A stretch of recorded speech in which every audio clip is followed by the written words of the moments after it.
3 rounds of discussion with a 20-minute time limit.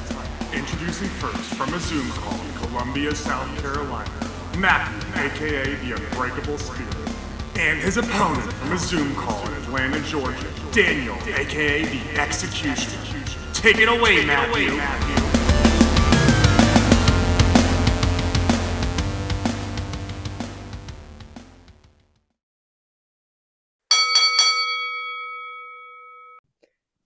Thank you, Jesse, for that wonderful introduction. Hello, everyone. Welcome to episode number 120 of At Odds with the Unbreakable Spirit. And the Executioner, Daniel Travis. I see our Executioner is back at full force. Yep. It's hard to believe this is our 120th episode. Yeah, great. Yeah, okay. Let's run through the topics. Number uno. The Undertaker thinks Braun Breaker has the it factor. Number 2. Wrestlers who need a reboot. Number 3. Should AEW have an authority figure? But for now, I'm gonna start. So, this topic, our source is Ringside News, which is where, whenever we cover like news and stuff, that's mainly where we get it. I just want to cite our source so we're not plagiarizing. Anyways, The Undertaker apparently believes Braun Breaker has the it factor. That is quite a rub for the young Steiner. Yeah, it definitely is, because in the short amount of times that he's been in WWE, he's accomplished he's a 2-time NXT champion, unified the NXT UK title, and NXT title, and won the Dusty Cup and won the tag team titles recently. Yeah, he is currently one half of the NXT Tag Team Champions with Baron Corbin. Which is a sentence I never thought I'd say. Yeah, because when you think about it, this is technically Baron's first championship in NXT. Yeah. True. My honest thoughts on Braun Breaker having the quote it factor is I think it says a lot, but I also think that for me it honestly helped for me what Braun Breaker has at it factors.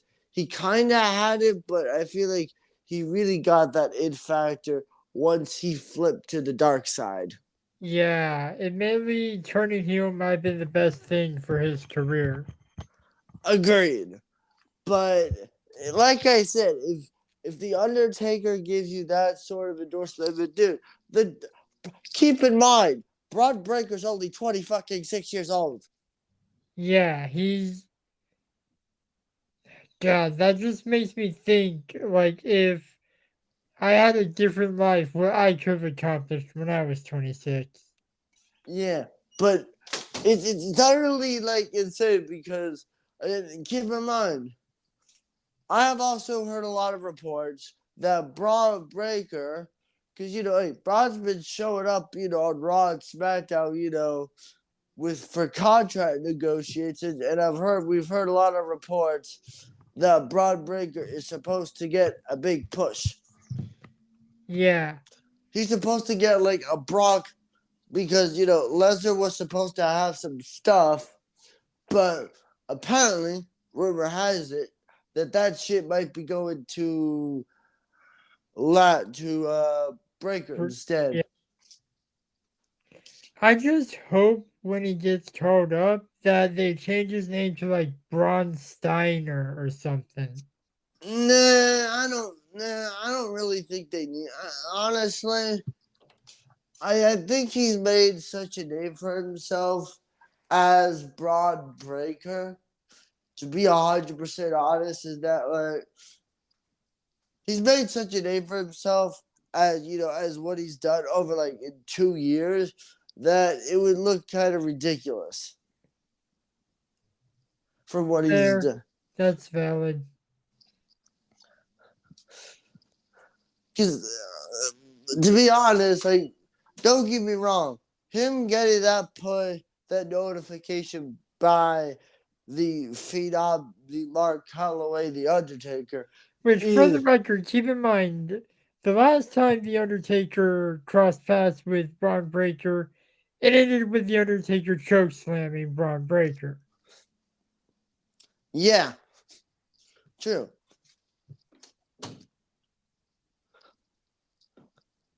I feel like that was Undertaker sort of giving all of NXT the rub by showing up. Yeah, seriously. But keep in mind, he's also had 2 segments in a short amount of time with Paul Heyman. And like he had Paul Heyman in his corner for one match. Yeah. And I'm gonna be honest. I kind of want if I'm Roman Reigns, I would want, because if there's anybody that I honestly think could be a serious threat to his title reign, no offense to Cody, but I think that well, yes, he could be a massive threat to Roman's title reign. I think Roman Reigns would be smart to make Braun Breaker his ally. Yeah. Because it's like, dude, you have The Rock backing you up. Now you got Braun, and like you got possibly Braun Breaker backing you up. Good luck. Yeah. But this is, to my knowledge, the second time Undertaker has sort of given a new up and coming star a rub, and they've gone on, and the other one went on to do big things. Who's the other one? John Cena. Oh yeah. Keep in mind he gave another rub to who's also a heel right now, Carmelo Hayes. Yeah. But anyway, I'm just excited to see what the future holds for Braun Breaker, since he's got an endorsement from the WWE Hall of Famer. As for my final thoughts, if I feel like I just said them, if you get a rub from the Undertaker, I feel like the sky's the limit for Braun Breaker. My final thoughts on this topic is I honestly believe that, first of all, I want to say I wish luck to the team that could dethrone the Wolf, dethrone Braun Breaker, and Baron Corbin, because I'm going to be 100% honest, this was not something I was expecting this year. Yeah. Yeah. Baron Corbin being a tag team champion was not something we thought we'd see ever when you think about it. But my final thoughts is I honestly agree that Braun Breaker, getting a rub from the Undertaker is a hell of an endorsement. But I also think that Braun Breaker, to be more honest, has been a better heel than he has a baby face. And I think that he's definitely a future any champion that he has, and I'm looking forward to see what he does once he leaves NXT. So, in short, yours is also the sky's the limit for Braun Breaker. Yeah. All right, we'll be back with topic number 2. Hello, everybody. Topic number 2 is wrestlers that need a reboot or a repackage, or that need to just go down or just need something to revitalize them, pretty much. Yeah, basically. Um, who's a wrestler? A wrestler that I feel. Who's a wrestler in I feel like a wrestler in WWE that needs that sort of revitalization of their career. Who do you feel is a wrestler that deserves one? You're gonna disagree with me. I know you are, but I'm just so sick of this. R-Truth. I him being this Idiot. idiot. The man is 52, Almost 53. almost 53, and he's acting Like a like an idiot. oh, keep in mind the guy is a former NWA TNA heavyweight champion. Yeah. Yeah, that man tried to enter the 2024 Women's Royal Rumble. I mean, yeah. Okay. For me, a wrestler, like if we're talking, um,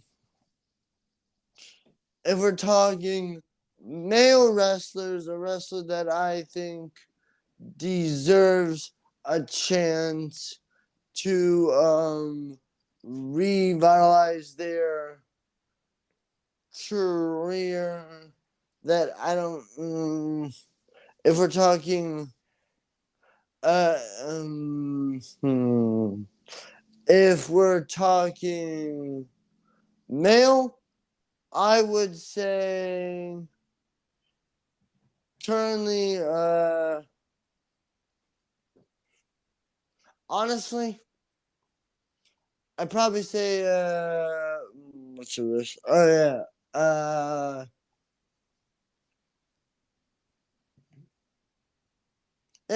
Cody. Really? No, okay. No, Cody. Okay. Kevin Owens. Yeah. Though the prize fighter is a really good gimmick, it hasn't really worked out for him in recent memory. I mean, like, the reason I'm saying Kevin Owens is just biological reason is I Kevin Owens, and don't get me wrong, he has definitely done a lot of his career, but I feel like he needs to go back to I feel like him being a babyface has run its course. Yeah, and I feel like someone who honestly currently is a babyface, but may need to change that very soon is Randy Orton. Yes. Like, yeah, it's great that he's a babyface and he's RKO in left, right, and center. But if Cody does win the title at Mania, Cody's gonna be in Randy's crosshairs. Yeah. Hey, okay. If you're talking about a wrestler that, if you're talking, I told you this previously, but I think Karrion Kross, and here's my reason for Kross, because keep in mind, he had to vacate. He never really got a chance to go back to NXT and win the title that he never lost. I thought he did lose it though. Oh, right. Right. Nah. Okay. Another wrestler that, when you really think about it, that needs that whether they need a repackage or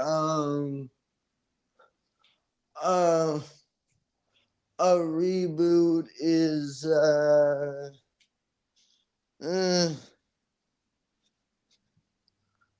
I don't know, Seth Rollins.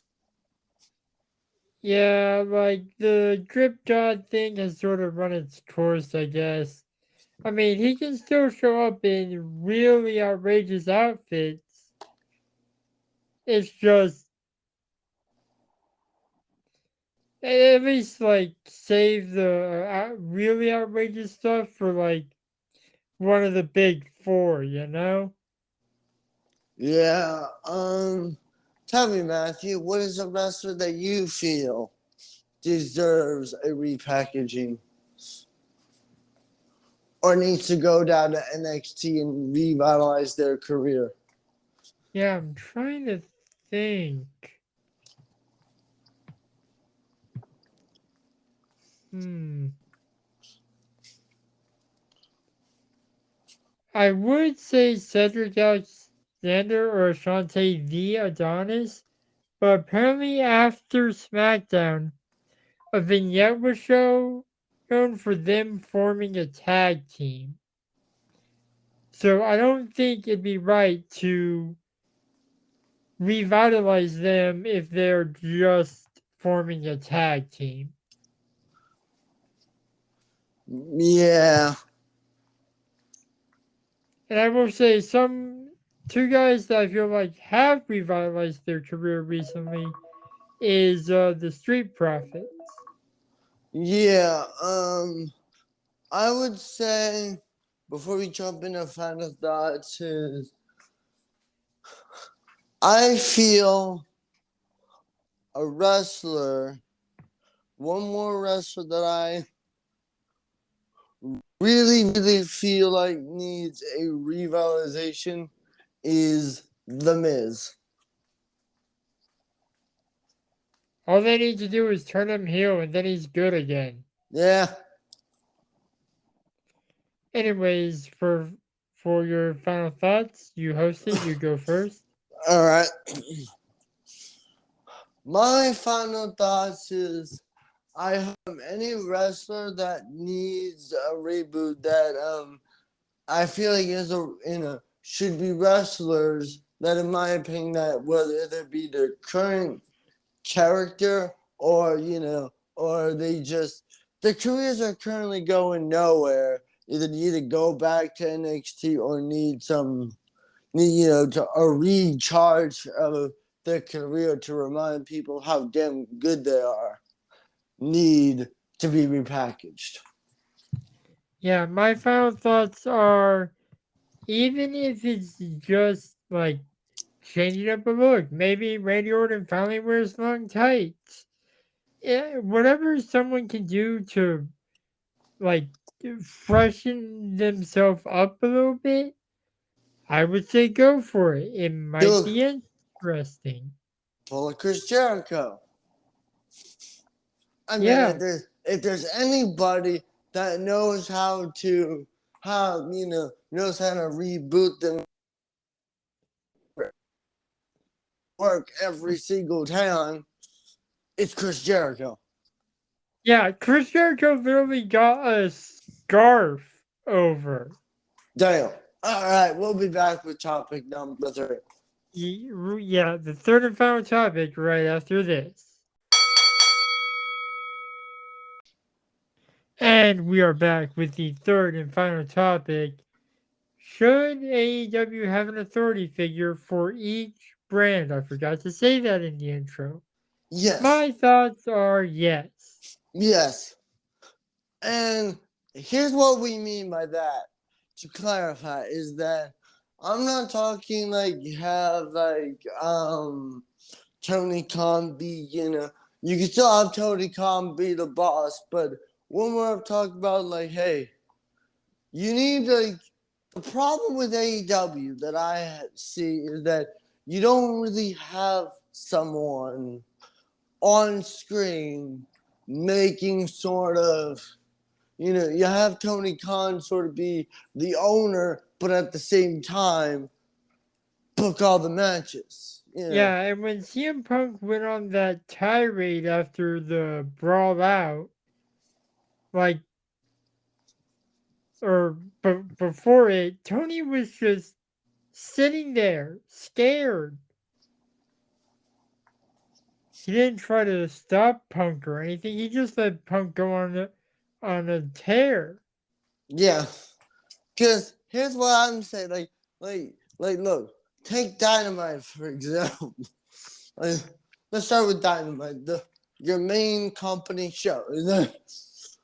You need someone to run the show. That way you can, you need someone to run the show. That way you could just worry about booking the show. Just have state authority figure, have Scott D'Amore, for example. He just recently got released by AEW, and Ringside News TNA. even reported that AEW should pick him up. Yeah, TNA. Whatever. But Impact yeah, TNA, potato. right. But it's just you're right, exactly. It's like you have someone, worry about the behind the scenes shit. Like, sure, take Collision. I guess your show, your third show. I don't know. I feel like honestly the two shows that need a GM, to be honest, are Dynamite and Collision. I don't really know about Rampage, to be honest. Yeah, so let's take Collision. Like, we suggested Scott. I would take either like Don Callis or Tony Schiavone for Collision. Yeah. Exactly. Have somebody, run the show, because, look, the reason we're saying that you have this authority figure is because you can worry about all the behind the scenes stuff. You can focus on the more important thing instead of just, oh, hey, we had this important announcement again. Or maybe you shouldn't have your EVPs as active members of the roster. I'm looking What? at you, Young Bucks. I forgot to start the timer. God damn it. What else is? Anyway, it's just like the point we're making, folks, is you need to have someone be responsible for running the show, because that way you can more worried about the behind the scenes stuff. But it's just like, if you're gonna be an EVP of your own, and be an active wrestler like the Young Bucks are, it makes sense to to turn into an ego hungry power trip, because it works. Yeah, and honestly, I feel like this segment might need a little bit of extra time, even though it was an accident. I forgot to start the timer. But anyway, I feel like it's just like, if you have 3 shows, like hell, have one person be responsible for being GM for all 3 shows. Yeah, how did that work out for Adam Pearce? Good point. But he made it work. Yeah, and eventually, like, you know what? This segment isn't about WWE. Yeah, no. What's your thoughts? My thoughts are, if I had to, like, put a GM in charge of each AEW show, I would bring in, why can I not remember his name now? I literally said it earlier. Scott D'Amore? Yeah, I'd bring in Scott D'Amore for Dynamite.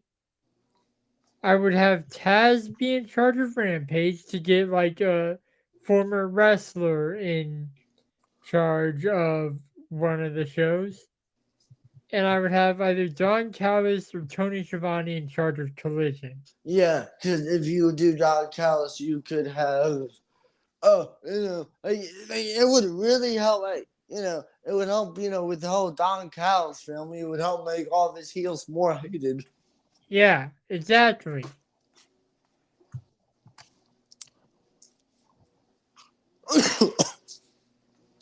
But like this, I feel like has sort of been a problem for AEW since its inception. When you think about it, Explain.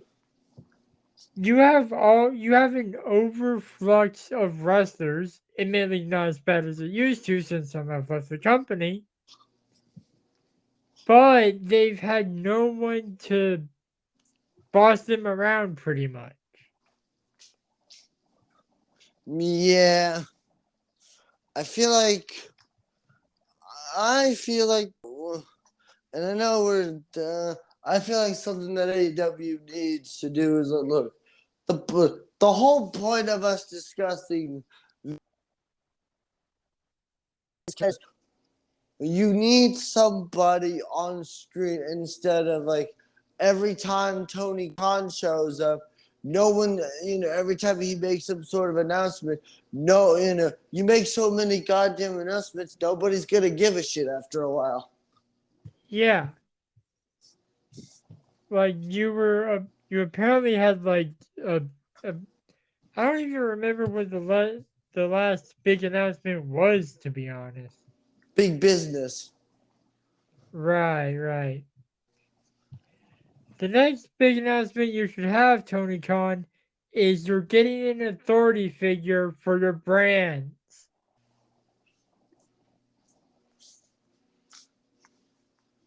And like, Yeah. keep in mind, when I mentioned the overflux. You gotta remember, Tony Khan owns 2 wrestling companies. Oh, right. I completely forgot about him owning Ring of Honor.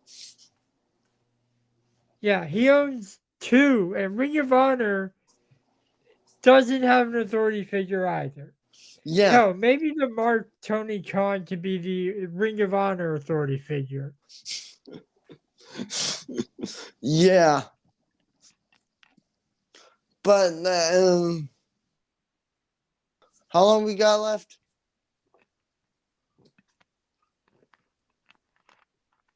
1 minute and 40 seconds. Okay.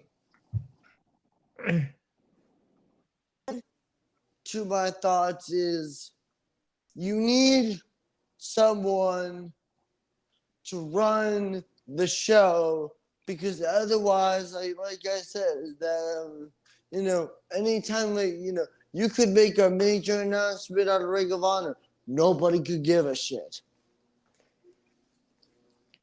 You can make an announcement on Dynamite. No one cares.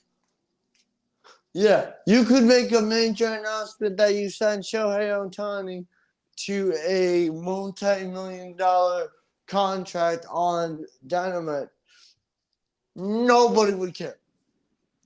But if you had an on-screen authority figure make that announcement, then people are intrigued. Yeah. You have, I'm on this episode of Dynamite, and we have said authority figure show up, be like, hey, I have this announcement. He shows up. Your viewership for your brands go. Not to mention, you won't look like you have like barely any people in. Like I've seen the pictures online. You barely have any people in the goddamn building. Yeah, I will admit it was like that when I attended Collision last year. But to be fair, the seats that were empty were on the hard camera side. All right. As for the final thoughts, I'll go first for this one. AEW needs some sort of authority structure in order to even survive at this point, I feel like. Agreed. My final thoughts is to add on to what you said is that I feel like you need an authority figure, not just for the survival of your company, but it's just like anytime you have, some random big name show up for no reason whatsoever, or another wrestling company, we might not even care. Like have, because like if you have someone run the show every time, and I'm gonna drive this point home because I mean this. If you like, like you are like, let's say Tony Khan has a major announcement that, hey, my company is gonna be doing a partnership with WWE, for example. That, No one would care. nobody would care. That's my final thoughts. Yeah, and like to put an example, I feel like at this point, if Tony Khan said, let's say today, I now own Pro Wrestling Guerrilla, not only would that be more of an influx, but still, no one would care. Yeah. We are going to return to this topic, and honestly, probably our previous topic at a later date because I feel like they're both good evergreen topics. Roll that outro. Roll that outro. See you for episode 121.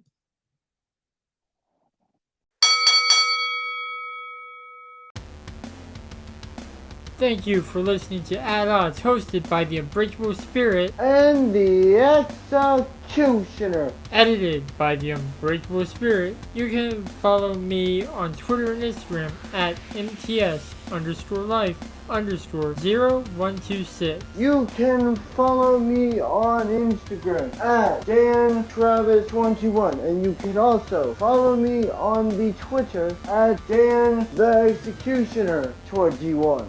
And you can follow the podcast at Odds Podcast.